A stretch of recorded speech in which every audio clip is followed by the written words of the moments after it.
இன்றைக்கு ஆண்டவருடைய வார்த்தைக்கு நேராக நாம் வருவோம். 2 தீமோத்தேயு 3ஆம் அதிகாரத்தை நாம் திருப்பிக் கொள்வோம். அதில் ஆவியானவர் பேசும்படி சில காரியங்களை நாம் தியானம் பண்ண போகிறோம். அல்லேலூயா. இது ஒரு கடைசி காலமாய் இருக்கிறது. அல்லேலூயா. அதனால தான் அந்த வசனம் சொல்லுது, மேலும் கடைசி நாட்களில் கொடிய காலங்கள் வரும் என்று அறிவாயாக. அப்போ தேவ ஜனங்கள், சபை மக்கள் பாருங்க, கிறிஸ்தவர்கள் கடைசி காலத்துக்குள்ளே நம்ம இருக்கிறோம், நாட்களில் இருக்கிறோம். அப்போ கொடிய காலங்கள் வரும் அப்படின்னு வேதம் சொல்லுகிறது. அப்படின்னா அந்த கொடிய காலங்கள் எப்படி இருக்கும் என்றும் வேதம் சொல்லுகிறது. அப்போ அந்த கொடிய காலத்தின் மத்தியிலே வாழ்கிற நம்ம எப்படி இருக்கணும்னு ஆண்டவர் நமக்கு கற்றுக் கொடுத்திருக்கிறார். இந்த வேத வசனத்தை நல்லா படித்து தெரிந்து கொள்ளணும். அல்லேலூயா. தேவனுக்கு மகிமை உண்டாவதாக. அன்பான தேவனுடைய பிள்ளைகளே, காலம் பாருங்க, மனசாட்சியின் காலம், நியாயபரமான காலம், கிருபையின் காலம், மணவாட்டி சபை எடுத்துக்கொள்ளும் காலம், பகிரங்க வருகையின் காலம், அந்திகிறிஸ்துவின் காலம், 1000 வருஷ அரசாட்சியின் காலம், இப்படி பல பல காலங்கள் இருக்கிறது. சில காலங்கள் நிறைவேறியாச்சு, ஆனால் இன்னும் சில காலங்கள் நிறைவேற வேண்டியது இருக்கிறது. இனி மனுஷர்கள், தேவ பிள்ளைகளுடைய வாழ்க்கையிலும் மனுஷருடைய வாழ்க்கையிலும் சில காலங்களை சொல்லுகிறார். அது என்ன சொல்லுகிறார் பாருங்க. பிரசங்கி 3ஆம் அதிகாரத்தை படித்தோன்னா அங்கே எழுதப்பட்டிருக்கிற காரியங்களை நாம் பார்க்கலாம். ஒரு சில வசனத்தை படிங்க. ஒவ்வொன்றிற்கும் ஒவ்வொரு காலம் உண்டு. நல்லா புரிஞ்சுக்கிடுங்க. ஒவ்வொன்றிற்கும் ஒவ்வொரு காலம் உண்டு.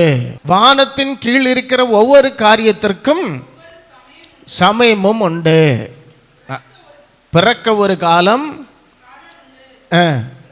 இறக்க ஒரு காலம், நட ஒரு காலம், நட்டதை பிடுங்க ஒரு காலம், அழ ஒரு காலம், சிரிக்க ஒரு காலம், தைக்க ஒரு காலம், தைத்ததை கிழிக்க ஒரு அழ ஒரு காலம், சிரிக்க ஒரு காலம். இப்படி மனிதனாய் பிறந்த அத்தனை மனிதனுக்கும் இந்த வாழ்க்கையிலே ஒவ்வொரு காலங்கள் இருக்கிறது. அல்லேலூயா. பிறந்தாச்சு, பிள்ளை வளரணும், ஸ்கூலுக்கு போகிற நேரம், அடுத்து படித்து முன்னேறி வளர்ந்து ஒரு வேலை பார்க்குற காலம், அதன் பிறகு திருமணமாகிற காலம். இப்படிப்பட்ட காலங்களை சரியாக பயன்படுத்துவது கிடையாது. அல்லேலூயா. அநேகர் இதனால் வாழ்க்கையிலே அலசடிப்பட்டு அழிந்து போகிறவங்க உண்டு. குடும்பங்கள் சிதைந்து போவது உண்டு. குடும்ப ஒழுங்க மீறி நடக்கிறது. அதான் கொடிய காலம். இந்த காலங்கள் மத்தியில் நீ அழுது கொண்டு இருந்தால் ஒரு நாள் உனக்கு என்னைக்கும் அழுகை இல்லை, உன் கண்ணீருக்கு பதில் உண்டு. அல்லேலூயா. நீ ஒரு நாள் தச்சு நீ போட்டுட்டு இருப்ப துணி, ஆனால் ஒரு நாள் எள்ளு போல கிளியுக்கு முன்னையே நீ தூர போட்டுருவேன். அப்படிப்பட்ட காலம் உண்டு. பசியாக இருந்த காலங்கள் உண்டு, ஆனால் ஆண்டவர் இப்போ போஷிக்கிற காலங்கள் உண்டு. அது மாறின காலங்கள் உண்டு. இப்படி ஆண்டவர் மனுஷனுடைய வாழ்க்கையில் சரீரத்தில் நமக்கு அநேக காரியங்கள், மரிக்க ஒரு காலம், பிறக்க ஒரு காலம், பிறகு மரிக்க ஒரு காலம், அல்லேலூயா, கொல்ல ஒரு காலம், குணமாக்க ஒரு காலம், இப்படியெல்லாம் காலம் இருக்கிறது.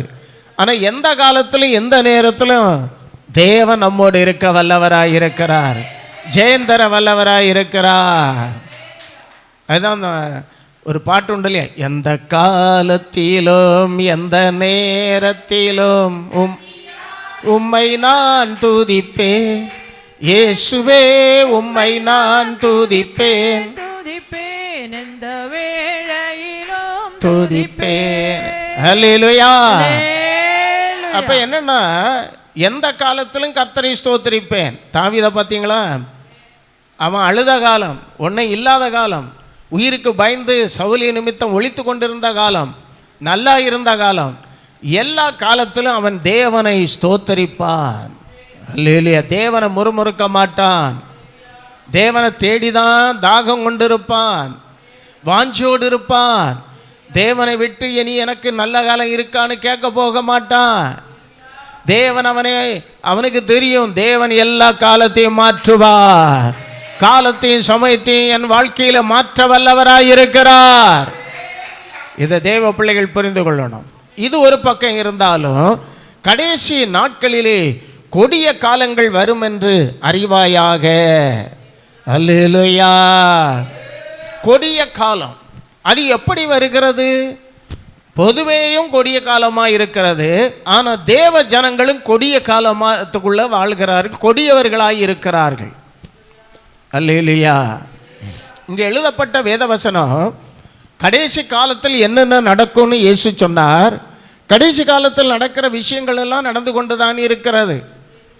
ஆனால் உலகத்திலும் இன்னைக்கு தேவ ஜனம்னு சொல்லுகிறவர்களும் கொடியவர்களாய் நிறைவேற மாறிக்கொண்டிருக்கிறார்கள், துணிகரம் உள்ளவர்களாய் இருக்கிறார்கள். அதான் வசனம் எப்படி என்றால், மனுஷர்கள் தற்பிரியராயும் பாருங்க, தனக்குத்தானே பிரியமாய் வாழ்வது, சுகபோக பிரியராய் வாழ்வது, தேவ பிரியராய் வாழ்வது கிடையாது.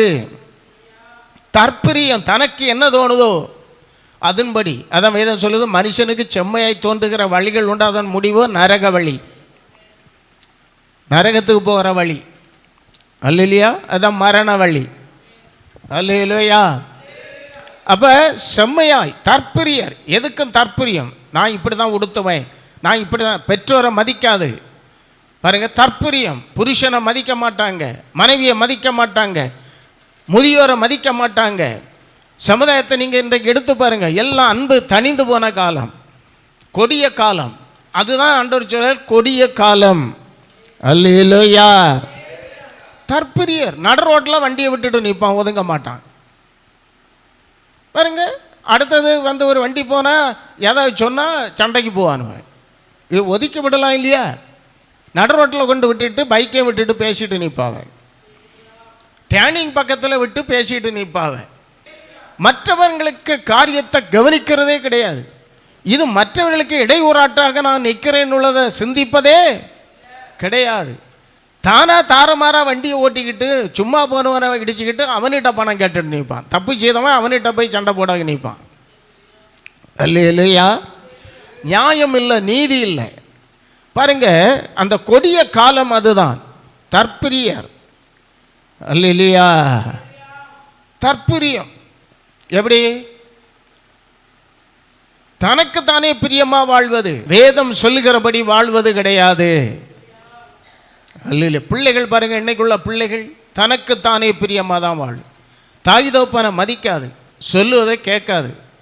மனைவி மாற பாருங்க, அதிகமாக புருஷனை மதிப்பது கிடையாது. அல்லேலூயா. புருஷனுக்கு கீழ்ப்படிவது கிடையாது. நிறைய நிறைய எல்லாம் சொல்லல, நிறைய இன்னைக்கு பெருகி கொண்டிருக்கிறார். அல்லேலூயா. அதே போல் பாருங்க, புருஷனை விட்டுக்கிட்டு பிள்ளைகளையும் கொண்டுக்கிட்டு எவனு கூடையாவது ஓடியது. புருஷன் என்ன செய்கிறான், மனைவிக்கு ஏதோ கேட வருத்திக்கிட்டு அல்லது அவளை கொண்டுக்கிட்டு வேற யாருக்கு கூடையாவது ஓடியது.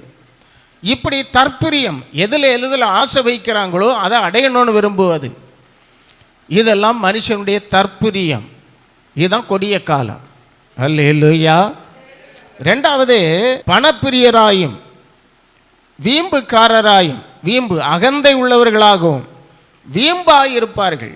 அகந்தை, தேவனுக்கு மகிமை உண்டாவதாக. பணப்பிரியம், பணத்துக்கு மேலே தான் பிரியம். பணம் வேணும், பணம் எல்லாத்துக்கும் உதவுன்னு தான் வேதம் சொல்லுது. அல்லேலூயா. பண ஆசை எல்லா தீமைக்கும் வேறு. பணம் வருவது நியாய நீதியாக இருக்கணும். அநியாயமாக ஏமாற்றி களவு செய்து லஞ்சம் வாங்கி பணம் சம்பாதிக்கக்கூடாது. அல்லேலூயா. இன்னைக்கு அப்படி இல்லை, பணப்பிரியன் பிரியராக இருக்கிறார்கள். பணப்பிரியன் பணத்தில் அந்த திருப்தி அடைய மாட்டான். செல்வப்பிரியன், செல்வம் எவ்வளவு வந்தாலும் அவனுக்கு அதில் திருப்தியே இல்லை. அல்லேலூயா. அம்புடு இருக்கும் பணம், பண ஆசை. இந்த பண ஆசையினால நிறைய தீமைகள் நடக்கிறது. களவு நடக்குது, கொலை நடக்குது. அல்லேலூயா. பல பல தீமைகள் பண ஆசையினாலே ஏமாற்றி கல்யாணம் பண்ணிக்கிட்டு கோடிகளை வேண்டிக்கிட்டு அந்த பெண்ணை போட்டு படுத்திய பாடு சில இடத்துல. இன்னும் பணம் கேட்பது. திருமணம் பண்ணியாச்சு, சரி பேசினதை கொடுத்தாச்சு, அடுத்தது இன்னும் கேட்டு கேட்டு கொலை செய்வது. அதில் அந்த பொண்ணு தற்கொலை பண்ணுவது, இல்லைன்னா அது தகப்பன் வீட்டுக்கு போகிறது, இல்லைன்னா அது பிரிவினை வருகிறது. இப்படி நிறைய விஷயம் நடக்கிறது. நம்ம பேப்பர்லேயும் எல்லாம் நிறைய விஷயங்களை பார்க்குறோம். கோடிகளை கொடுத்தும் கூட, வீடு வாங்கி கொடுத்தும் கூட எல்லாம் கொடுத்தும் கூட அந்த பொண்ணை சரியாக வாழ விடாமல் அது தற்கொலை பண்ணின பிள்ளைகள் இருக்கிறது. அப்போ என்னன்னா, இரக்கம் இல்லை, வீம்புக்காரர்கள், அகந்தை உள்ளவர்கள். அல்லேலூயா. எல்லா தீமைக்கும் காரணம் பண ஆசை. பண ஆசை. பெற்றோரை கவனிக்க மாட்டாங்க. அல்லேலூயா. இப்படியெல்லாம் நிறைய பண ஆசை, சம்பாதிச்சுக்கிட்டே இருப்பாங்க. யார் எங்கே போனா என்ன, யார் செத்தா என்ன. நீங்கள் பாருங்க, என் குடும்பம் வாழ்ந்தால் போதும், நான் அரசியல்வாதியாக இருந்து நான் சம்பாதிச்சு கூட்டினா போகிறேன். யாரை ஏமாற்றினாலும் சரி, அரசியல்வாதி என்ன அநியாயம் பண்ணினாலும் சரி, அதை பற்றி எனக்கு பிரச்சனை கிடையாது. அல்லேலூயா. எனக்கு பதவி வேணும், எனக்கு சம்பாதிக்கணும், நான் சம்பாதிச்சு கூட்டணும். தலையில் வச்சு கொண்டு போகிறாங்க. பூத்திய சமயம் ஒன்றையும் சேர்த்து போட்டால் எல்லாம் சேர்த்து பூத்துவாவ. என் வயிற்றுக்கு ஆகாரம் வேணும், கிடக்க ஒரு இடம் வேணும், வசதிக்கு வாகனமோ பைக்கோ வேணும். பாருங்கள், ஒரு அளவு நமக்கு தேவை, கால சூழ்நிலைக்கு ஏற்றபடி கொஞ்சம் வசதிகளும் வேணும், அவ்வளவுதான். ஆமே. அதை தேவன் தர வல்லவராக இருக்கிறார். அல்லேலூயா. ஏன் தேவன் என்ன சொன்னார்? இயேசு முதலாவது தேவராஜ்யத்தையும் நீதியும் தேடுங்கள், எல்லாம் உங்களுக்கு கூட 1000 கோடி, 1,00,000 கோடி, 50,000 கோடி, 10,000 கோடி, இதெல்லாம் வச்சு என்னத்துக்கு? இதை வச்சு நீ என்ன செய்ய போற? இது எப்படி சம்பாதிச்ச? இது எப்படி வந்தது? இதுக்கெல்லாம் தேவனுக்கு கணக்கு கொடுக்கணும். விடுவாருன்னு நினச்சிக்கிட்டு இருக்காங்க. நீங்கள் பாருங்க, எல்லாரும் பாருங்க, 2 கொரிந்தியர் 5ஆம் அதிகாரம் 10 வசனம் சொல்லுகிறது, எல்லாரும் மனுஷன் சரீரத்தில் அவனவன் செய்த தக்க பலனை அடையும்படி நாம் எல்லாரும் கிறிஸ்துவின் நியாயசனத்திற்கு முன்பதாக வெளிப்படணும். வெளிப்படணும் அப்படின்னா செத்தவனை எழும்பி வெளிப்படணும். அல்லேலூயா. அவர் வரும்போது உயிரோடு இருக்கிறவனும் வெளிப்படணும். அல்லேலூயா. இன்னும் பாருங்க, பிரசங்கி 12 கடைசி வசனம் சொல்லுது, ஒவ்வொரு மனிதனும் அந்தரங்கத்தில் செய்த நன்மையானாலும் தீமையானாலும் தேவன் நியாயத்தில் கொண்டு வருவார். இங்க மக்களை ஏமாத்தலாம், மக்களை வசப்படுத்தக்கு என்னெல்லாம் பேசலாம், ஆனா தேவனுக்கு முன்னால அவரை ஏமாற்ற முடியாது. அல்லேலூயா. அத்தனை மனிதனும் கிறிஸ்துவனுடைய சிங்காசனத்துக்கு முன்னால ஒரு நாள் வந்து நிற்கணும். நீ நல்லது செய்தா நல்லதை வேண்டுவ, கெட்டதை செய்திருந்தா கெட்டதுக்குள்ள பலன் கிடைக்கும். ஆமே. அதனால பயபக்தியோடு வாழணும். வாழுகிற காலம் கொஞ்ச காலம். இந்த காலத்தில் எப்படியும் வாழக்கூடாது. வாழ்க்கைக்குன்னு ஒரு நெறிமுறையாக தேவன் வைத்திருக்கிறார். அந்த வழியில் நடக்கணும். தேவனுக்கு பயப்படணும். தேவனுக்கிட்ட பயமே இல்லை இன்னைக்கு நிறைய பேருக்கு. அதனால தான் துணிகரமாக நிற்கிறாங்க, செயல்படுறாங்க, வசனத்துக்கு நடுங்குவதில்லை. தாவீது சொல்றார் சங்கீதம் 119 ஜனங்கள் வசனத்தை காத்து தேவ பிள்ளைகள் நடக்காததுனாலே என் கண்களில் நீர்த்தாரை ஓடுகிறது. இன்னைக்கு நம்ம வசனத்தை காத்து நடக்கிறோமா? சிந்திச்சு பாருங்க. எனக்கு ஊழியக்காரனுக்குன்னு ஒரு வசனம் இருக்கு, நான் எப்படி இருக்கணும், அதை நான் கடைப்பிடிக்கலைன்னா எனக்கு நியாய தீர்ப்பு உண்டு. இல்லையா? நான் ஒரு மனைவிக்கு எப்படி இருக்கணும்னு உள்ளதை எனக்கு எழுதி கொடுத்திருக்கிறார். ஒரு மனைவி எப்படி இருக்கணும் புருஷன்கிட்ட எழுதி கொடுத்திருக்காரு. இதெல்லாம் படிப்பதில்லை கிறிஸ்தவ குடும்பங்கள்ல. சொல்லி வசனத்தை படிப்பதில்லை. பிள்ளைகள் பெற்றோர்கிட்ட எப்படி இருக்கணும், பெற்றோர் எப்படி இருக்கணும், ஒரு முதலாளியானவன் எப்படி இருக்கணும், ஒரு வேலைக்காரன் எப்படி இருக்கணும், சபை எப்படி இருக்கணும், ஆராதனை எப்படி இருக்கணும், பாவ மன்னிப்பை எப்படி பெற்றுக்கொள்ளணும், சாபத்தை எப்படி மாற்றணும், எந்த ஆராதனையில் தேவன் பிரியப்படுகிறார். அல்லேலூயா. எல்லாம் எழுதி கொடுத்திருக்கார். அதை நம்ம படிக்கணும். நம்ம எல்லாருமே குணசாலிக கிடையாது. எல்லானா அந்தந்த குடும்பத்தில் உள்ள முற்பிதாக்களுடைய குணத்தோடு பறந்தது. இதுக்கு கூட சாத்தானும் சிலருக்குள்ள யாரும் இருப்பான், தெரியாத அவியலுக்கு இருந்துக்கிட்ட அது என்ன செய்யும், குடும்பத்தை குழப்பிக்கிட்டே இருக்கும். அப்போ சாத்தானுக்கு எச்சரிக்கை இருங்கன்னு வேதம் சொல்லுது. அவன் பொய்யனும் பொய்க்கு பிதா. அதனால் எப்படி எச்சரிக்கை இருக்கணும்? வசனத்தின்படி வாழ்ந்து அவனை ஜெயிக்கலாம். வசனத்தின்படி வாழும்போது அவன் நம்ம ஒன்றும் செய்யவே முடியாது. ஒரு அல்லேலூயா சொல்லுவோமா? இந்த வசனத்தை மீறி நடப்பதுனால தான் வீட்டில் குழப்பம். பிள்ளைகள் பெற்றோர் சொல்வதை கேட்காது, அதனால வீட்டில் சமாதானம் இல்லை. ஆமாம், வண்டி வேண்டி கொண்டா தற்பிரியம், இல்லைன்னா சாக போகிறேன். அல்லேலூயா. அதை வேண்டு இதை வேண்டு, செல்ல வேண்டி கொண்டா இது வேண்டி கொடுக்காம செத்த தூளம் உண்டு. இங்கே பெற்றோருடைய கஷ்டம் என்ன, குடும்ப நிலைமை என்ன, அவைய சொல்லுகிற வார்த்தையை கேட்காதவர்கள் உண்டு. சிலவெல்லாம் அடித்து பிடிச்சி கடன்பட்டு வாங்கி கொடுத்து அன்னைக்கே போய் இடித்து மோதி செத்தவனை உண்டு. அல்லேலூயா. அதனால் எனக்கு அன்பான தேவ பிள்ளைகளே, கொடிய காலத்துக்குள்ளே நம்ம வாழ்கிறோம். ஏன்னா வேதம் அதுதான் சொல்லுகிறது. ஜனங்கள் இன்னைக்கு பாருங்கள், இரக்கமற்றவர்களாய், அன்பில்லாதவர்களாய், பாருங்க, துணிகரம் உள்ளவர்களாய், பாருங்க, அநியாயங்களை பண்ணுகிறார்கள். பாருங்க, நீதியை அநியாயம்னு பேச்சு திறமையில மாற்றி அடிப்பாங்க. இப்படிப்பட்டவர்களுக்கு ஐயோன்னு பைபிள் சொல்லுது. நன்மையை தீமை என்று சொல்லுகிறவனுக்கு ஐயோ. அல்லேலூயா. ஏசாயா தீர்க்கதரிசி 5ஆம் அதிகாரத்தில் ஐயோ ஐயோன்னு நிறைய ஐயோ போடுவார். இயேசு கிறிஸ்து மத்தேயு 23ஆம் அதிகாரத்தில் இடையிலையும் சில இடத்துல ஐயோ போட்டிருக்காரு. ஆனால் நிறைய ஐயோ ஐயோன்னு சொல்லுவார். ஏன்னா உனக்கு அம்போ, நீ அவ்வளவுதான், நீ இந்த மாதிரியெல்லாம் பண்ணிக்கிட்டு இருக்க, உனக்கு ஐயோ அப்படின்னு சொல்லுவார்.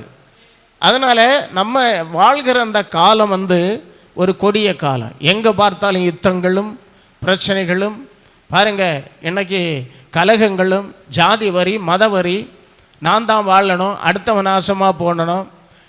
இன்னைக்கு இருக்க இந்த சுவாச காற்று போச்சுன்னா ஒன்றை கொண்டு ஒன்றுக்கும் உதவாது, என்னை கொண்டு ஒன்றுக்கும் உதவாதுன்னு உள்ளதை சிந்திப்பது கிடையாது.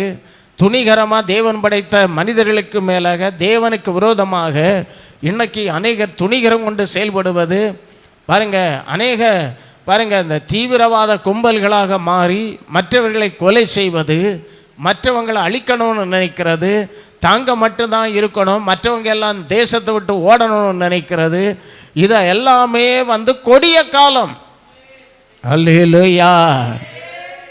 அதாங்க சொல்லாரு, பணப்பிரியராயும் வீம்புக்காரராயும் அகந்தை உள்ளவர்களாயும் தூஷிக்கிறவர்களாயும் தாய் தகப்பன்மாருக்கு கீழ்ப்படியாதவர்களாயும் நன்றி அறியாதவர்களாயும். இந்த கிறிஸ்தவர்கள் நிறைய தேவ பிள்ளைகள் நன்றி இல்லாதவர்கள், நன்றி அறிதல் இல்லாதவர்களாக இருக்கிறார்கள். அல்லேலூயா.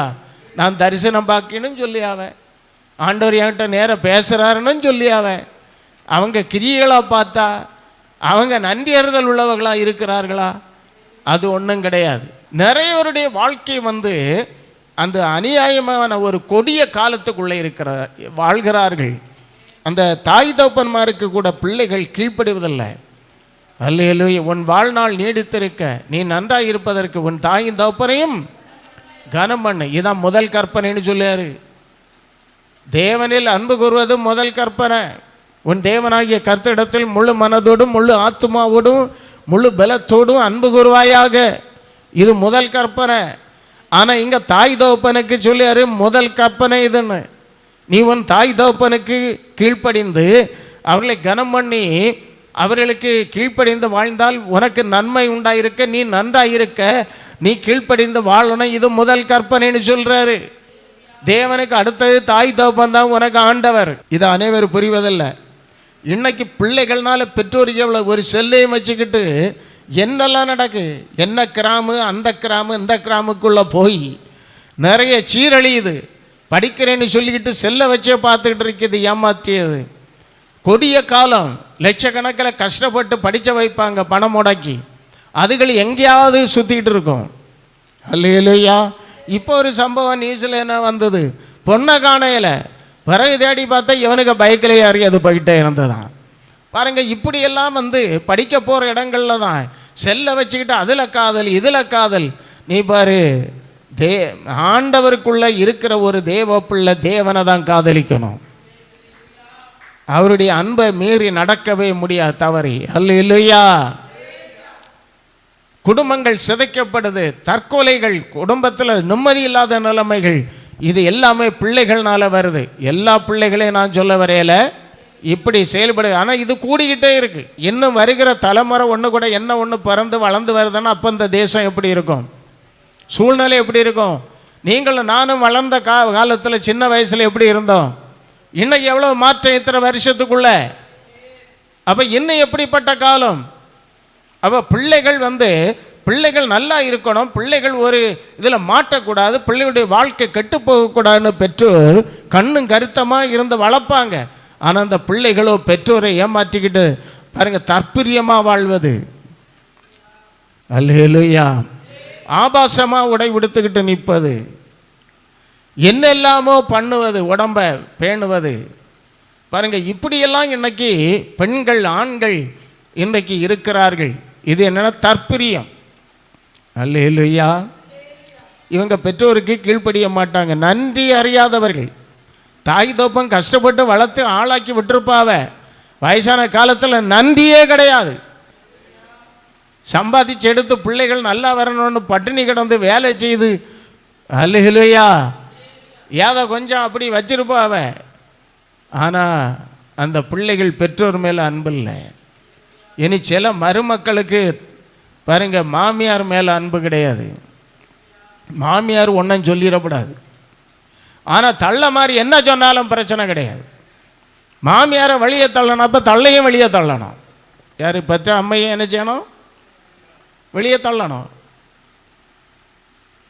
அதை பத்தது ஒன்றை பத்தது போல தானே உனக்கு மாப்பிள்ளையும் பத்தது.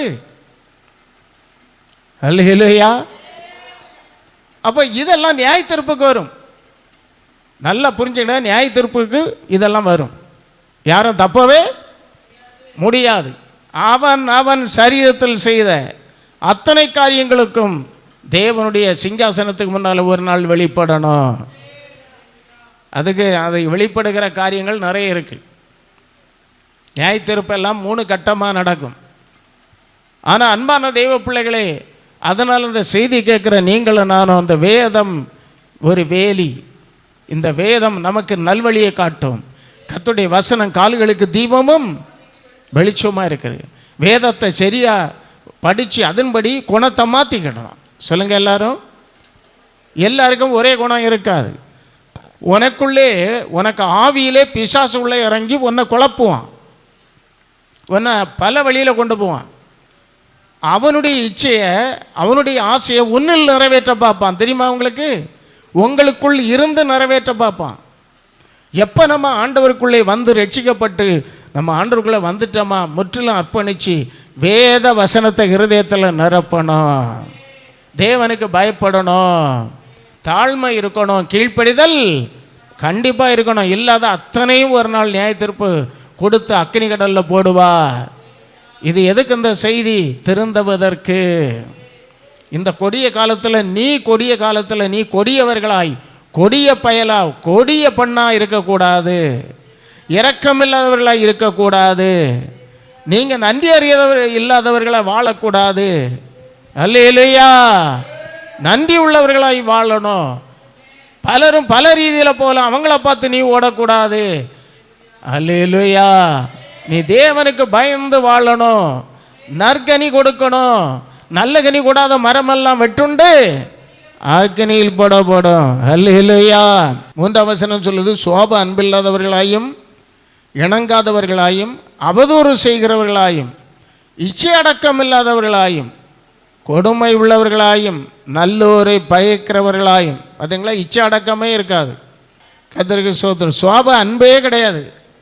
இப்போ எல்லாம் பிறந்து அந்த சோப அன்பு மிருகங்களுக்கு இருக்குது. அது அந்த அன்பு கூட இப்போ இல்லாத காலம்.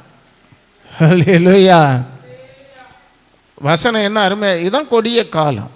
இந்த காலம் கடைசி காலம். அது கொடிய நாட்களாக இருக்கிறது, கடைசி காலம். அடுத்த 4ஆம் வசனம் என்ன சொல்லுது? துரோகிகளாயும், துணிகரம் உள்ளவர்களாயும், இருமாப்புள்ளவர்களாயும், தேவ பிரியராய் இராமல் சுகபோக பிரியராயும், தேவ பக்தியின் வேஷத்தை தரித்து கொண்டு அதன் பலனை மறுதலிக்கிறவர்களாயும் இருப்பார்கள். இப்படிப்பட்டவர்களை நீ விட்டு விலகு. இப்படிப்பட்ட யாரா இருந்தாலும் ஐக்கியம் வைக்காத. இவர்களை விட்டு நீ என்ன செய்? வேதம் சொல்லுது, என்ன செய்? விலகு. அதாவது விட்டு விலகி, அதான் வேறுபட்ட வாழ்க்கை. இந்த மாதிரிப்பட்ட குணம் உள்ளவர்களோட நீ சேர்ந்தியன்னா நீ அதை போல மாறிடுவான். இப்படிப்பட்ட குணம் உள்ளவிய உனக்கு ஆலோசனை சொல்ல வருவாங்க. அல்லேலூயா. நீ கேட்காத, இந்த வசனத்துக்கு மாறான ஆலோசனையை நீ கேட்காத. ஆமே. அது ஊழியக்காரனாக இருந்தாலும் கேட்காத, அது தீர்க்கதரிசியாக இருந்தாலும் கேட்காத. இந்த கடைசியில் அந்த வசனம் சொல்லுவதுன்னா, தேவ பக்தியின் வேஷத்தை தரித்து கொண்டு வருவார்களாம். நான் ஆண்டவருக்கு ஊழியக்காரன், நான் விசுவாசி, நான் ஜெபிக்கிற ஆளு, வீடு வீடா அலைவாங்க. அல்லேலூயா. இப்படி வருவாங்களாம். அப்போ தேவனுடைய பேரை சொல்லியே பக்தியின் வேஷத்தை போட்டுக்கிட்டு சத்தியத்தை மறுதளிச்சு வாழ்கிற மக்கள் நிறைய இருக்கிறாங்க. இப்போ எனக்கு உள்ள அறிவு போல இப்போ ஆண்டவருக்குள்ள புதுசாக வர அல்லாதவங்களுக்கு அந்த அறிவு இருக்காது. நான் ஃபஸ்ட்டில் ஆண்டவரை ஏற்றுக்கொண்டதும் எல்லாம் ஒன்று தான், கிறிஸ்தவன்னு நினச்சிக்கிட்டு இருந்தேன். நாங்கள் இந்துவாக இருந்த காலத்தில் எத்தனை தெய்வத்தையோ வணங்கினேன். அத்தனையும் ஒன்று போல பூஜை, ஒன்று போல ஆராதனை, ஒன்று போல அங்கே எல்லாம். இங்கே கிறிஸ்தவத்தில் வந்த பிறகு ஒரே இயேசுவுக்கு எத்தனை கொள்கை, எத்தனை விஷயம்னு அறிந்து இடர்னேன். அல்லேலூயா. எல்லாம் ஒன்று போல இருக்கணுமே. இங்கே என்னடா ஒவ்வொரு வித்தியாசமான கொள்கைகள், போதனைகள். அப்போ இதெல்லாம் பார்த்த உடனே எனக்கு ரொம்ப இதாக இருந்தது. நான் தேவ சமூகத்தில் ரூமை அடைச்சி போட்டுட்டு யாருக்கும் தெரியாது கண்ணீராக சிந்துவேன். என்ன சரியாக நடத்தும், இல்லைன்னா என் உயிரை எடுத்துரும். இதில் எது சரி?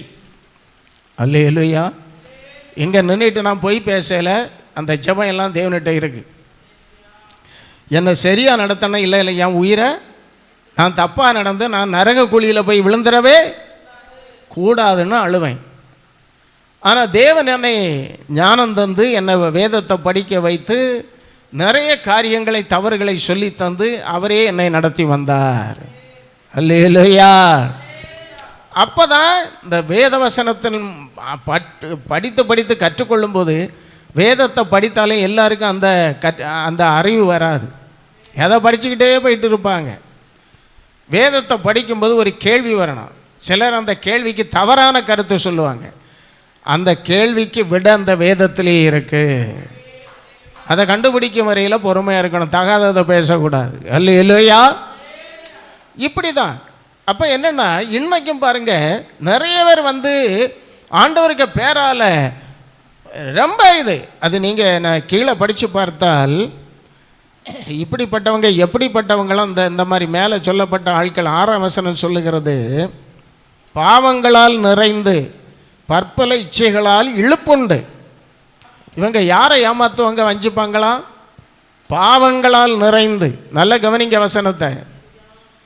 பற்பல இச்சைகளால் இழுப்புண்டு கொண்டு இருக்கிற, எப்போதும் கற்றாலும் ஒருபோதும் சத்தியத்தை அறிந்து உணராமல் இருக்கிற பெண் பிள்ளைகளுடைய வீடுகளில் இப்படிப்பட்டவர்கள் நுழைந்து அவர்களை வசப்படுத்தி கொள்ளுகிறார்கள்.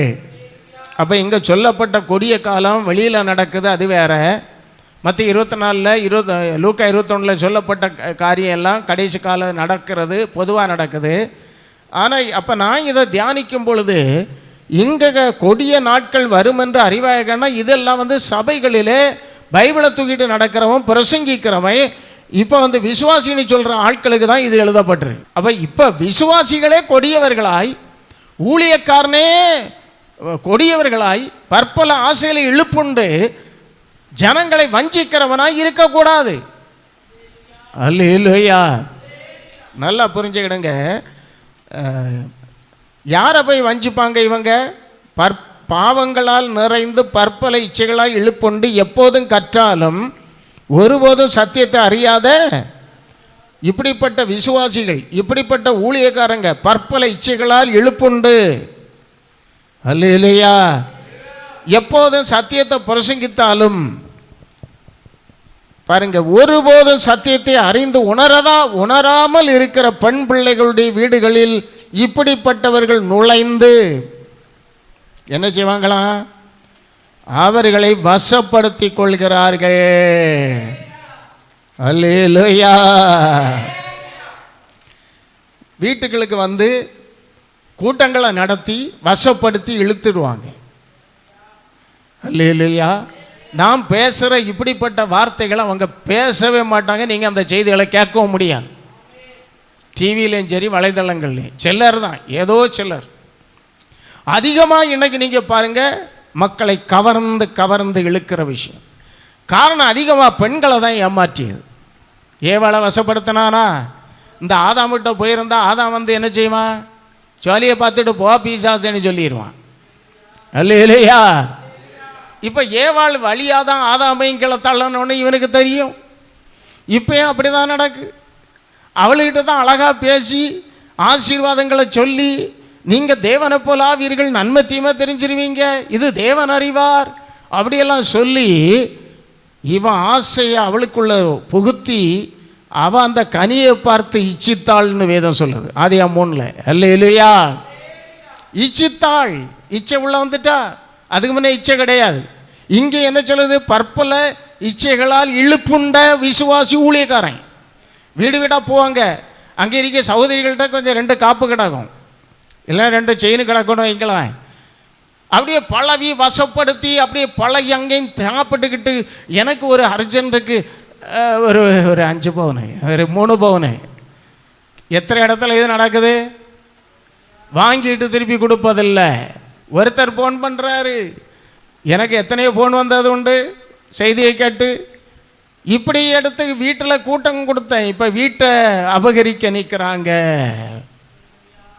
எல்லாம் வெள்ளை வெள்ளை தான், மீசையும் எடுத்துருக்கோம், சில கட்டம் தீர்க்க தரிசனம் தான். ஒருத்தர் வந்தால் 2 லட்சம் ஏமாற்றிக்கிட்டு போயிட்டாரு. உனக்கு எப்போதுமே நீ அது வரும், தங்க கட்டி வரும், இது வரும், அது வரும்னு உனக்கு பேசிட்டு உன்னை பேசி தான் உன்னை கவர்ந்து இழுக்கியது. நீ 1 பவுனு கொடுத்தியன்னா உனக்கு 10 பவுனு 6 மாதத்துக்குள்ள வரும். நீ 1 லட்சம் கொடுத்தியன்னா 10 லட்சம் உனக்கு வரும். உனக்கு பேங்கில் பேலன்ஸ் பெருகிட்டு இருக்கு, எடுத்து பாரு பாரு பாரு. இது என்னது? குட்டிச்சாத்தான் வேலை இல்லையா? இது மாய வித்தகாரன் செய்தது இல்லையா? பேலன்ஸ் வருது, உனக்கு அது வருது, இது வருது, இப்படி சொல்லி கவர்ந்து இழுப்பது. அல்லேலூயா. நான் இதை பேசினா யாரையும் குறை சொல்கிறேன்னு நினைக்காதுங்க. இது வசனம். இந்த கடைசி காலத்தில் எச்சரிக்கையாக இருக்கணும். பெண்களை தான் அதிகமாக வசப்படுத்த பார்க்குறது. அல்லேலூயா. ஆமாம், வசப்படுத்தி அப்படியே ஏமாற்றிடுவாங்க. இன்றைக்கும் பாருங்கள், அரசியலில் பாருங்கள், பெண்களுக்கு தான் வசப்படுத்தியது. நீங்கள் எல்லாம் வசப்பட்டு கிடப்பீங்க. சில கட்டம் 5000 தந்தா வசப்பட்டு 1000. என்ன நடக்குது தேசத்தில் அது ஒன்றும் பார்க்க மாட்டீங்க. சரி, இதை தந்துக்கிட்டு அடுத்தது என்ன நடக்கும்? அடுத்து வந்து 5000க்கு மேலே 10,000 எடுக்கணுமே. அப்போ என்ன நடக்கும்? 2000 தாரேன் 1000 தாரேன்னு சொன்னால் என்னது? அது பெண்களுக்கு என்னது? பெண்கள் ஓட்ட கவர்ந்து இழுப்பதற்கு. ஐயோ 2000 ரூபா தந்துட்டானே, நாளை செத்தாலும் காரியம் இல்லை, உணவு கிடைச்சாலும் காரியம் இல்லை, விவசாயம் அழிஞ்சாலும் காரியம் இல்லை, அவனுக்கு குத்துவோம். இப்படி கொண்டு குத்தி ஆளுவோம் உண்டு. நாட்டில் பொதுவாக கொஞ்சம் சிந்திக்கணும் அறிவோட, யார் கொள்ளலாம் என்ன ஏதுன்னு. சரிதானா? இப்பயும் பாருங்க, அந்த பிசாசு எப்படி கவர்ந்து இழுக்கான்னு பாருங்க. இங்கே ஒரு பக்கம் ஏவாளை இழுத்து விழத்தள்ளினான், போச்சு, எல்லாம் தொலைஞ்சு போச்சு அவிய வாழ்க்கை. இன்னைக்கு இது உலகம் தவிக்குது. அதனால் இப்போ அடுத்தது என்ன நடக்கிறது? ஊழியக்காரன் விசுவாசி தீர்க்கதரிசியின் உள்ள போர்வையில் ஜனங்களை அப்படியே அவங்க இச்சைகளில் இழுப்புண்டு வசப்படுத்திய கூட்டம் நிறைய. பரலோகத்துக்கு இதெல்லாம் போகாது. அல்லேலூயா. அடுத்தது அரசியலில் பார்த்தாலும் இப்போ பாருங்க அப்படி தான் வருது. ஏன் இந்த ஆம்பளைகளை கவர்ந்து இழுக்க முடியலை? இவளை இழுத்தாதான் அவனுக்கு ஓட்ட நமக்கு விழுவுன்னு தெரியும். இந்த ஏவாளை இழுத்தாதான் அவன் எப்படியும் பேசி அவனை கனி புசிக்க வச்சு அவனையும் தீர்த்து கட்டலாம்னு உள்ளது தெரியும். அதுதான் இப்போ நடக்குது. எனக்கு அன்பான தெய்வ பிள்ளைகளே, நம்ம எவ்வளவு ஜாக்கிரதையாக இருக்கணும்ல புரிஞ்சுடுங்க. அதனால் ஆராயணும், யாருக்கு திறமை இருக்குது, யாருக்கு ஞானம் இருக்குது, யார் என்ன செய்யா. இதெல்லாம் எப்படி ஒரு வீட்டை நிர்வாகத்தை நடத்தணும்னா உனக்கு அறிவு இருக்குது. ஒரு நாட்டை நடத்துக்க அறிவுள்ள ஒரு ஆளுக்கு தான் என்ன செய்யணும்? ஓட்டு போடணும். இதெல்லாம் நம்ம அறிஞ்சு செய்யணும். இல்லைன்னா தேவன் நியாய தீர்ப்பில் நம்மையும் நியாய தீர்ப்பில் கொண்டு நிறுத்துவார். அநியாயக்காரன் கொள்ளையடிக்கிறவன் சாராய கடை வச்சிருக்கவனு எல்லாம் நீங்கள் ஓட்டை போட்டா கிறிஸ்தவனுக்கு சொல்கிறேன், ஊழியக்காரனுக்கு நீ ஓட்டு போட்டீன்னா உனக்கு நியாய தீர்ப்பு வரும். சங்கீதம் 50 இருக்கு. நீ கள்ளனோடு கூட போகிற, வேட்சாகாரனோடு உனக்கு பங்கு உண்டு. நீ என் வசனத்தை சொல்ல உனக்கு என்ன அதிகாரம் இருக்குது? இந்த உலகம் ஒரு சமுதாயம் கெட்டு போய்கிட்டு இருக்கு. குடிச்சு வரிச்சு கஞ்சா குடிச்சு கொலையும் வரிகளும் நடந்து கொண்டு இருக்கிறது. தேசம் சுடுகாடாக மாறிக்கிட்டு இருக்கு. நாளை வருகிற சந்ததிகளுக்கு நம்ம என்ன வச்சிருக்கிறோம், என்ன கிடைக்கும்? இந்த வயசுலே, சின்ன வயசுல இந்த வயசுக்குள்ளேயே எவ்வளவு மாற்றங்கள். நாளை நம்ம சந்ததிகள் என்ன ஆகும் சிந்திப்பதே கிடையாது. 2000 5000 கிடைச்சா போகிறோம், ஒரு பிரியாணி கிடைச்சா போகிறோம், ஒரு கோட்டர் கிடைச்சா போகிறோம். மக்கள் வஞ்சிக்கப்பட்டு போறார்கள். இங்க என்ன நடக்கு? ஆண்டவர் இதை எல்லாத்தை விட மேலான வஞ்சகம் எதுன்னு தெரியுமா? பைபிளை வச்சுக்கிட்டு ஏமாற்றுவது. அல்லேலூயா. அதை வச்சுக்கிட்டு ஆண்டவருக்கு பேரை சொல்லி அவங்க ஆசை இச்சைகளை நிறைவேற்றுவதற்கு எப்பொழுதும் கற்றாலும் வசனம் சொன்னாலும் புரியாத பாருங்க, பெண் பிள்ளைகளுடைய வீட்டில் நுழைஞ்சு வசப்படுத்திடுவாங்க. அவைகளை வசப்படுத்தியாச்சுன்னா புருஷனையும் வசப்படுத்திடலாம். இல்லைன்னா விடமாட்டாளே, அவனுக்கு சாப்பாடு கிடையாது. சில வீட்டில் அவன் சொல்லியதை கேட்கலைன்னா அவனுக்கு சாப்பாடு இல்லை. சிந்திச்சு பாருங்க. கடைசி காலம் அதுதான் கொடிய காலம். நான் அந்த கடைசி நாட்களில் கொடிய காலம் வரும், அதுதான் தலைப்பு. அதுக்கு தான் விளக்கி சொல்கிறேன் சில காரியங்களை. உலக நடப்பு, ஆவிக்குரிய காலத்தில் என்னெல்லாம் நடக்குது, இதெல்லாம் தேவ பிள்ளைகள் புரிந்து கொள்ளணும். அல்லேலூயா. அடுத்தது அதே அதிகாரத்தில் என்ன எழுதுகிறார்? 8ஆம் வசனம், 2 தீமோத்தேயு 3ஆம் அதிகாரம் 8ஆம் வசனம் என்ன சொல்லுகிறது? என்னையும் மோசேக்கு எதிர்த்து எம்பிரேயும் மோசேக்கு எதிர்த்து நின்றது போல, மோசேக்கு அன்னைக்கு ஊழியத்தில் எதிர்த்து நின்றது போல இவர்களும் சத்தியத்துக்கு எதிர்த்து நிற்கிறார்கள். இவர்கள் துர்புத்தி உள்ள மனுஷர்கள், விசுவாச விஷயத்தில் பரீட்சைக்கு இல்லாதவர்கள். எதிர்த்து நிற்பது. இப்ப அந்த பிரசங்கத்துக்கு வேணா எதிர்ப்பாங்க. நீ எப்படி பேசலாம் இது? ஏன்னா அதான் சொல்லியாரு, சபைகளை துணிகரமா எதிர்க்கிறாங்க. ஆவிக்குரிய சபையை சொல்றேன், மற்ற சபைகளை நான் சொல்ல வரல. அல்லேலூயா. அது கூட ஒரு அளவில் நல்லா போகும். இன்னைக்கு மக்கள் சிதறி நாசமாக போகிறதுக்கு காரணமே நிறைய ஆவிக்குரிய சபைகளில் இருந்து துணிகரமாக செயல்படுகிறாங்க பெண்கள், ஆண்கள். ஒரு சபையில் ஒரு ஊழியக்காரனை வெளியே தள்ளி அங்கே பூட்டி ஆகலாம். ஒரு சபையில் அந்த ஊழியக்காரனுடைய பாத்திரத்தை கூட எடுத்து சவுட்டி தூக்கி தூர எறிஞ்ச பெண்ணு உண்டு. இவ்வளோ எல்லாம் சோத்திரம் பண்ணிக்கிட்டு இருக்கா. இங்கே பொய் பேசல, நடக்கிற விஷயத்தை இதெல்லாம் பண்ணிக்கிட்டு இந்த மாதிரி அக்கிரமம் பண்ணிட்டு போய் சேரியது எங்கன்னு தெரியுமா? கர்த்தர் உன்னை கைவிட மாட்டார். கர்த்தர் உன்னை அந்த சபைகளில் போய் சேரியது. இவைய செய்த துர்புத்தி எங்க வெளிப்படுதா?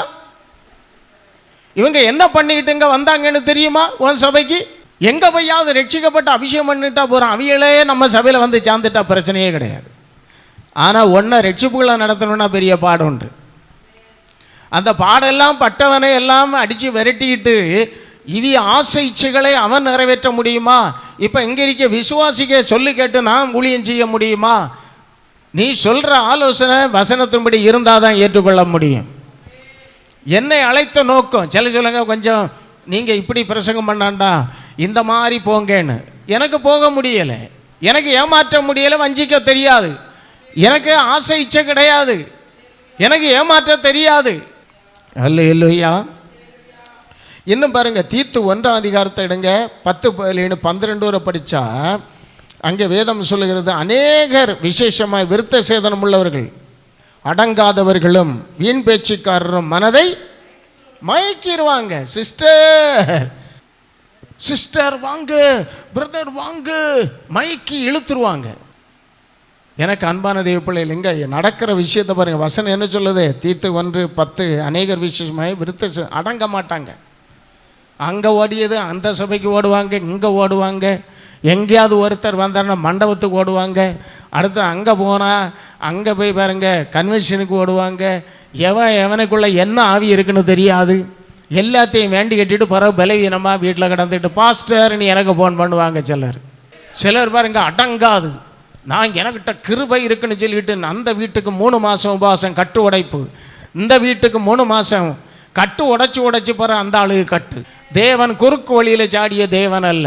நீ விரும்புகிறபடி வளைஞ்சு நெளிஞ்சு ஒன்றும் போகிற தேவன் அல்ல. அவர் ரூட்டு சரியான ரூட்டு. அல்லேலூயா. நியமித்த ஓட்டத்தில் சரியாக ஓடணும். பாருங்கள், எங்கள் வேதம் சொல்லுகிறது, அடங்காதவர்களும் வீண் பேச்சுக்கார். வீட்டில் உள்ள பேர் சும்மா கதை, வீண் பேச்சு. உன் மாமியார் எப்படி, உன் மருமக எப்படி, உன் மாப்பிள்ளை எப்படி, உன் பிள்ளை எங்கே இருக்குது, வெளிநாட்டில் இருக்குது, புருஷன் என்ன சம்பளம், அது இது. பாருங்க, அடுத்த வசனம் சொல்லுது, மனதை மயக்கிறவர்களாகவும் இருக்கிறார்கள். வீண் பேச்சுக்காரர் பேசி பேசி மனதை இழுத்துருவாங்க. அல்லையா, கவர்ந்துருவாங்க.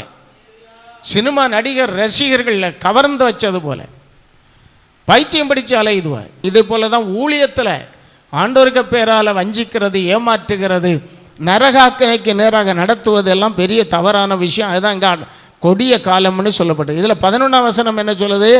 அவருடைய வாயை அடங்காதவங்க, வீண் பேச்சுக்காரர்கள், மனதை மயக்கிற நீங்கள் உங்கள் வாயை அடக்கணும்னு ஆண்டவர் சொல்லுவார். அல்லேலூயா. அவர்கள் இழிவான ஆதாயத்துக்காக தகாதவர்களை உபதேசித்து முழு குடும்பங்களையும் கவிழ்த்து போடுகிறார்கள். நீங்கள் யாராவது இப்படி போயிருந்து கதை அடிக்கிறதெல்லாம் ஜபிக்க போகிறேன் பேக்கை தூக்கி போட்டுக்கிட்டுன்னு, மாமியார்கிட்ட கதை, மருமகள்கிட்ட தனியாக கதை, ரெண்டையும் கேட்டுட்டு வீட்டில் ஜெபம் பண்ணுனா பாருங்க, மாமியாருக்கு விரோதமாக ஒரு தீர்க்க தரிசனம், மருமகளுக்கு விரோதமாக அப்படியே அடிச்சிரியாது. சாப்பாடும் கிடைக்கும், காணிக்கையும் கிடைக்கும். மனசை மயக்கிடுவான். வாயை அடக்கணும். அவர்கள் இழிவான ஆதாயத்துக்காக தகாதவர்களை உபதேசித்து முழு குடும்பத்தையும், சில உபதேசம்லாம் அப்படி தான் கவிழ்த்து போடுவது. முழு குடும்பங்களை அவிய நினைக்கிறது பரலோகம் போயிடுவோம், குடும்பம் நல்லா ஆயிரும். கிடையாது. வஞ்சக உபதேசம், வஞ்சகமாக இழுப்புத்து கவர்ச்சி காட்டி உங்கள் மனதை மயக்கி எடுத்துருவாங்க. இது தேவ ஆவியனுடைய வேலை இல்லை, இது சாத்தானுடைய ஆவியுடைய வேலை. ஏவாளை கவர்ந்து இழுத்தது போல ஆசீர்வாதங்களை சொல்லி நீங்கள் தேவனை போல ஆவீர்கள், உங்களுக்கு நன்மை தீமை தெரிஞ்சிடும், இதெல்லாம் தேவன் அறிவார் அப்படின்னு சொல்லி இப்போ இந்த தேவ வார்த்தையை சொல்லி மக்களை கவர்ந்து இழுப்பது. அல்லேலூயா. 12ஆம் வசனம் என்ன சொல்லுது? கிரேத்தா தீவார், ஓயா பொய்யர், துஷ்ட மிருகங்கள், பெருமைற்று சோம்பேறிகள். எப்படிப்பட்ட சோம்பேறியா? பைபிளை தூக்கிட்டு நடக்கிற கிரேத்தா தீவார் சபை, ஓயா பொய்யர், பெருமைற்று சாப்பாடு தான் அவைகளுக்கு வேணும். பிலிப்பியர் 3ஆம் அதிகாரம் 17 19 வரை நீங்கள் படித்தா, எல்லாம் படிக்க இப்போ டைம் இல்லை, 19 நான் படிக்கேன். அல்லேலூயா. அவர்களுடைய முடிவு அழிவு. அது ஏன்னா 18 படித்தா தெரியும். ஏனெனில் அநேகர் வேறு விதமாய் நடக்கிறார்கள். அவர்கள் கிறிஸ்துவின் சிலுவைக்கு பகைஞர் என்றும் உங்களுக்கு அநேக தரம் சொன்னேன், இப்பொழுதும் கண்ணீரோடு சொல்லுகிறேன். அவருடைய முடிவு என்னதான்? அழிவு. அவருடைய தேவன் வயறு. பார்த்தீங்களா? இவருடைய முடிவு அழிவு. இதுக்கு முன்ன படித்த எல்லா விஷயத்திலும் நம்ம கேட்ட செய்தியின்படி வாழுகிறவர்களுடைய முடிவு என்னதான்? அழிவு. இவருடைய மகிமை, அவருடைய லட்சியை, அவர்கள் பூமிக்கு அடுத்தவைகளை தான் சிந்திக்கிறார்கள். நீங்களை பூமிக்கு அடுத்ததான் சிந்திச்சு வாழ்ந்துட்டு இருந்தா அது முடிவு அழிவில் போயிடும். நீங்கள் ஆவிக்குரியர்கள் அதான் சொல்லுவாங்க, அபிஷேகம் உனக்கு எதுக்கு தந்தார், உன்னை எதுக்கு ரட்சித்தார், உனக்கு விசுவாசம் இல்லாமல் நீ உலகத்தை நீ பார்க்குற, மேன்மைப்படுத்துகிற, நீ உலக காரியத்தில் ஓடுற, தேவ சித்தத்தின்படி நீ செய்யலை, நீ மற்றவர்களை திருப்திப்படுத்திட்டு மற்றவர்களுக்கு பிரியமாக வாழ்கிற, தேவன் என்ன துக்கப்பட்டா என்ன, தேவன் வேதனைப்பட்டாலும் நீ அதை கண்டுகிடியதில்லை, உன்னை அழைத்த நோக்கம் என்ன, அபிஷேகம் பண்ணின நோக்கம் என்ன, இந்த காரியங்களை நம்ம தெரிந்து நடக்காண்டாமா, அவருடைய மனசை துக்கப்படுத்தலாமா, அப்படி நம்ம நடந்துக்கிட்டு பரலோக ராஜ்யம் போக முடியுமா? விசுவாசிகள் நல்லா கவனிச்சுக்கணும். அல்லேலூயா. என்ன ஒரு வசனம், ரோமர் 16:18, தங்கள் வயிற்றுக்கே ஊழியம் செய்கிறார்கள், நய வசனிப்பினாலும் இச்சக பேசுகளினாலும் கபடில்லாதவருடைய இருதயங்களை வஞ்சிக்கிறவர்களாயிருக்கிறார்கள். கபடில்லாதவங்க இருதயத்தை வஞ்சிக்கிறாங்க. எல்லாம் நயம், பாவத்தை கடிந்து கொள்வது கிடையாது, இது சரியில்லைன்னு சொல்வது கிடையாது, என்ன பண்ணினாலும் அதை பற்றி கவலையும் கிடையாது. இந்த மக்கள் நரகத்துக்கு போகுதேன்னு உள்ள வேதனையும் கிடையாது. இந்த மக்களுக்கு சத்தியத்தை சொல்லி பரலோகத்துக்கு கொண்டு போகணுமேன்னு உள்ள கண்ணீரும் கிடையாது. ஹலோ, இந்த செய்தி கேட்குறவங்க நீங்கள் எச்சரிக்கையாக இருக்கணும். அல்லேலூயா. அல்லேலூயா. இப்படிப்பட்ட ஒரு நபராக இருந்தால் திருந்திருங்க. இது கிருபையின் காலம். பாவத்தை அறிக்கையிட்டு திருந்திருங்க. அல்லேலூயா. அல்லேலூயா. இருதயங்களை வஞ்சிக்கிறவர்களாக இருக்கிறார்கள். அப்போ நம்ப வச்சு கழுத்தா இருப்பது தானே. அல்லேலூயா. 17ஆம் வசனம் என்ன சொல்லுது? அதில் அவர்களை விட்டு விலக வேண்டும் என்று உங்களுக்கு புத்தி சொல்லுகிறேன். அன்றியும் சகோதரரே. அல்லேலூயா. அல்லேலூயா. இவர்களை எல்லாம் விட்டு என்ன செய்யுங்க? இப்படிப்பட்ட ஆட்களை விட்டுருங்க. வீட்டுக்கு வராதேன்னு சொல்லுங்க. வசனத்தின்படி இல்லாதவனை வீட்டில் ஏத்தாதேன்னு பைபிளில் இருக்குது. அப்படின்னா அவன் துர்கிரிகளுக்கு நீயும் பங்காளியாவா மாறுவேன்னு இருக்கு. அல்லேலூயா. இப்படிப்பட்டவர்களுக்கு நீங்கள் பணம் கொடுத்து நீங்கள் ஆதரவு கொடுத்து அவங்க கையை நீங்கள் தடப்படுத்துகிறீங்க. தண்டனை யாருக்கு வரும்? சிந்திச்சு பாருங்க. கொஞ்சம் ஆராயணும், சிந்திக்கணும். ஆவிக்குரிய வாழ்க்கைன்னு சொல்லக்கூடியது ஏனா தானோன்னு உள்ள வாழ்க்கை இல்லை. இதுதான் கொடிய நாட்கள். ஆண்டவருக்கு பேரால் வந்து இப்படி ஏமாற்றுகிற அந்த கொடிய காலத்தில் நாட்களில் நம்ம இப்போ வாழ்ந்துட்டு இருக்கோம். தீத்து 3:9-10 நீங்கள் படிச்சீங்கன்னா, வாக்குவாதங்களை விட்டு விலகு, வேத புரட்டனாக இருக்கிறவனை 2 தரம் புத்தி சொல்லு போற அவனை விட்டு விலகு. வேதத்தை புரட்டுறவர்கள் நிறைய, விலகிதான் ஆகணும் சிலரை விட்டு. சொல்லுவோமா? தேவ பிள்ளைகள் எல்லாத்தையும் ஆராயுங்க, நலமானதை பற்றிக்கிடுங்க. இயேசு சீக்கிரம் வருகிறார். இப்படிப்பட்டவர்களுடைய துர்கிரிகளுக்கு நீங்களும் பங்காளியாகாம நல்லா ஜெபம் பண்ணுங்க. சரியா நடத்துங்க தேவனே. உலக மாமிசம் பிசாசு என்னை ஏமாற்ற விட்டுறாதீங்க, வஞ்சிக்க விட்டுறாதீங்க. ஆண்டவரே என்னை சரியா நடத்துங்க, சரியா நடத்துங்க. நல்ல ஆவியானவர் என்னை எப்படி நடத்துங்க? செம்மையா நடத்திருங்கப்பா. என் ஓட்டத்தை நான் ஆண்டவரே ஓடி ஜெயிக்கணும். ஆண்டவரே என் பலத்தால் முடியாது, உங்கள் பலன் எனக்கு வேணும்னு கேளு. அனுதனமும் என்னை கைவிட்டு விடாதிரும். யாரும் என்னை மோசம் போக்க விடா. இது யாரும் எனக்கு கற்றுத்தந்ததில்லை, இதெல்லாம் ஆவியானவர் கற்றுத்தந்த நான் ஜெபித்து முன்னேறினது. குழந்தையாக இருந்த காலத்தில், குழந்தைன்னா ஆவிக்குரிய குழந்தையாக இருந்த காலத்திலே தேவனிட்ட அப்படி தான் அழுவேன், கண்ணீராக சிந்துவேன். ஆண்டவர் என்னை உருவாக்கி எந்த ஊழியத்திலையும் சேராதேன்னு சேர போன நான் என்னை சேர விடாமல் நீ வந்து என் சித்தத்தை செய்யணும். எலியாவை நினச்சிக்க, அவனை காகத்தை கொண்டு போஷித்தேன்னா உன்னையும் போஷிப்பேன்னு சொன்னார். அப்படி தான் தனிமையில் நிற்கிறேன். வர இல்லையா சொல்லுவோமா? இப்போ தான் தெரியுது. அன்னைக்கு எனக்கு ரொம்ப வேத அறிவில்லாட்டெல்லாம் ஊழியத்தில் இறங்கி நிற்கும்போது இப்போ தான் நிறைய தெரியுது. தேவன் என்னை தனியாக விட்டது நல்லது. அல்லேலூயா. நல்லா புரிஞ்சுக்கிடுங்க. தேவனுக்கு மகிமை உண்டாகட்டும். நம்ம ஜெபிச்சா ஜெயந்தான். நம்ம தான் ஜெபிக்கணும். நான் அப்படி தான் ஜெபிப்பேன். என்னை யாரும் வஞ்சிக்க இடம் கொடுத்துடவே கூடாது. நிறைய இடங்களில் நான் தவறி போன இடத்துலையும் என்னை வெளியே கொண்டு வந்திருக்காரு. ஏன்னா நம்ம ஜெபம் நம்மளை பாதுகாக்கும். நம்ம கேட்டால் தேவன் நம்மை நடத்துவார். உண்மை உள்ளவனுக்கு அவர் உண்மை உள்ளவர், உத்தமனுக்கு அவர் உத்தமர், மாறுபட்டவனுக்கு மாறுபட்டவரை தான் தோன்றிக்கிட்டு இருப்பார். அல்லேலூயா.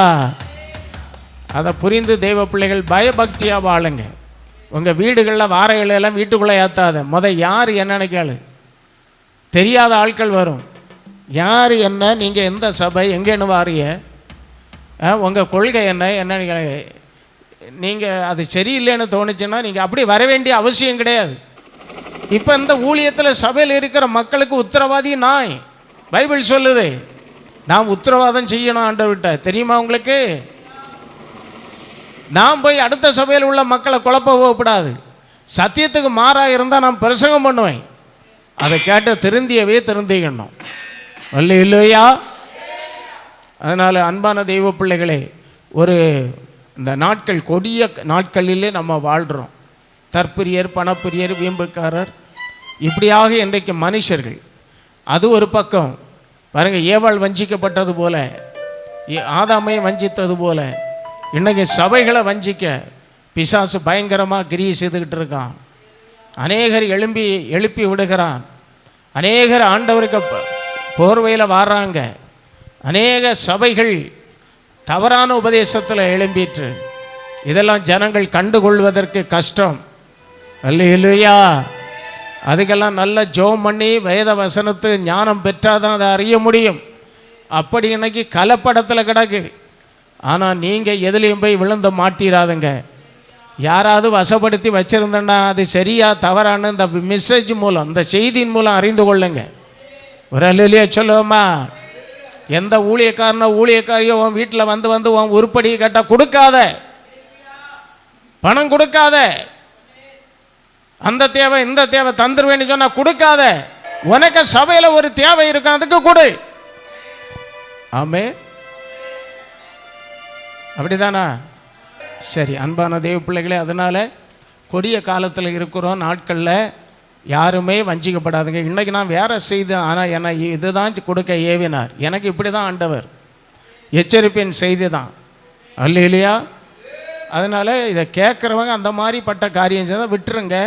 ஏன்னா கொடிய ஆக்கணிக்குள்ளே போயிடுவோம். உங்கள் ஆத்துமாவும் வெளியேற பெற்றது. நீங்கள் பல ஆசையில் இழுப்புண்டு யாரையும் ஏமாற்றாதுங்க. விசுவாசிகள் இந்த செய்தி கேட்குறவங்க ஏமாற்றி இருந்தால் நீங்கள் அதில் திருந்தி வாழுங்க. விட்டு பாவரிக்கை செய்து உங்களை திருத்தி கொள்ளுங்க. நீதிமான் வழி தப்பி போகும்போது அவன் செய்கிற நீதியை நினைக்கப்படுவதில்லை, அதுக்கு முன்ன செய்த நீதி நினைக்கப்படுவதில்லை. ஆனால் அவனை எச்சரிக்கும் பொழுது அவன் திருந்திட்டா அவனை ஆண்டவர் திரும்பவும் அவனை ஏற்றுக்கொள்ள வல்லவராக இருக்கிறார். ஒரு அல்லேலூயா சொல்லுவோமா? இந்த செய்தி ஒரு எந்த ஒரு இந்த மாதிரி மயக்கினவர்களும் சரி, தவறாக போகிறவர்களையும் சரி, அவங்க எல்லாம் அழியணும்னு நான் நினைக்கிறது கிடையாது. அவங்க திருந்தணும்னு தான் நான் இந்த இடத்துல நின்று செய்தி கொடுக்குறேன். அல்லேலூயா. ஏன்னா ஒரு மனிதன் நரகத்தில் போய் விழுந்தால் திருப்பி வர முடியாது. அந்த கொடி ஆக்கினைக்கு போனால் தப்ப முடியாது. அது வேதத்தை படித்து அந்த யாருமே அந்த இடத்துக்கு போகக்கூடாது. தேவனிட்ட அப்படி தான் கேட்பேன். அல்லேலூயா. எந்த மனுஷன் இன்னைக்கு இருக்கிறது போல இல்லை, நாளை நடப்பது வேறையாக இருக்கும். வந்து சம்பவிப்பது மாயையேன்னு வேதம் சொல்லுது. அதனால் ஜாக்கிரதையாக இருங்க, எச்சரிக்கையாக இருங்க. உங்கள் ஆத்துமாவை குறித்து எச்சரிக்கையாக இருங்க, விழிப்புணர்வாக இருங்க. பிசாசு வஞ்சிக்காமல் காத்துக்கொள்ளுங்க. அல்லேலூயா. உங்களுக்கு கொடுக்கப்பட்ட ஓட்டத்தில் ஓடுங்க. மனதை அங்கெங்கேயும் சாய விடாத, நியமித்த ஓட்டத்தில் ஓடு. அல்லேலூயா. இயேசுவை நோக்கி ஓடு. இந்த அருள்தாசை நோக்கி ஓடாத. அருள்தாசு பேசுகிற வார்த்தை தேவனுடைய வார்த்தையினா ஏற்றுக்கொண்டு அதை நோக்கி ஓடு. அல்லேலூயா.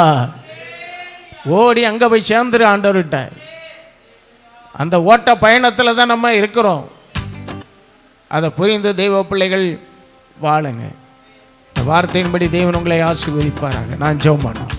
அல்லேலூயா. பரலோக தேவனை, பரிசுத்தமுள்ள பிதாவே, இந்த நாளிலும் இந்த அடியானை கொண்டு நீர் பேசின வார்த்தை அறிவீர். ஆண்டவரே, இந்த வார்த்தையின்படி நடக்கிறது. இப்படிப்பட்ட கிரியைகளை யார் செய்தாலும் மனம் திரும்பணும். இந்த செய்தி கேட்கும்போது நீங்கள் தொடணும். சாத்தானால் வஞ்சிக்கப்பட்டு கூட யாரும் இப்படி செய்யக்கூடாது. விடுவிக்கணும் ஆண்டவரே. ஒரு ஆத்மா வெளியேற பெற்றது. யாரும் வஞ்சிக்கப்பட்டு ஏமாற்றப்பட்டு போகக்கூடாதப்பா. யாரும் ஆசைச்சிகள்னால் இழுப்புண்டு யாரையும் வசப்படுத்தி கொள்ளக்கூடாது. சத்தியத்தை புரட்டி பேசக்கூடாது. ஆண்டவரே, பயத்துக்காக ஊழியம் செய்யக்கூடாது. எல்லாருக்கும் பசி உண்டு, வயறு உண்டு. ஆனால் அதை போஷிக்க நீர் வல்லவர்.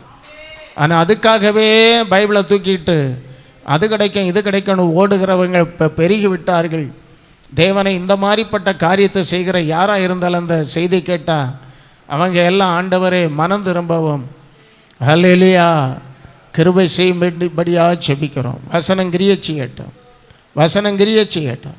வார்த்தை அனுப்பி அழிவுக்கு தப்புவிக்கிறவர். இந்த வசனத்தை ஏற்றுக்கொள்ளுகிற மனப்பக்குவத்தை கொடுங்க.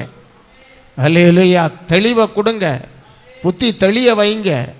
புத்தி மயக்கத்தில் யார் இருந்தாலும் அந்த புத்தி மயக்கத்தை மாற்றுங்க. ஐயோ, நான் செய்கிறது தவறல்லவா என்று உணர வைங்க. தேவனே காப்பாற்றுங்க, ரட்சியுங்க. இந்த செய்தி கேட்ட மக்களை ஆசீர்வதிங்க. ஆண்டவரே, உம்முடைய கரத்தில் எல்லாரையும் ஒப்பு கொடுத்து ஜெபிக்கிறேன், ஆசீர்வதிக்கிறேன். இந்த உலக வாழ்க்கையிலும் ஆண்டவர் எவ்வளோ காரியம் நடக்கிறது. அந்த தீமைக்கெல்லாம் விலக்கி காத்துக்கொள்ளும்.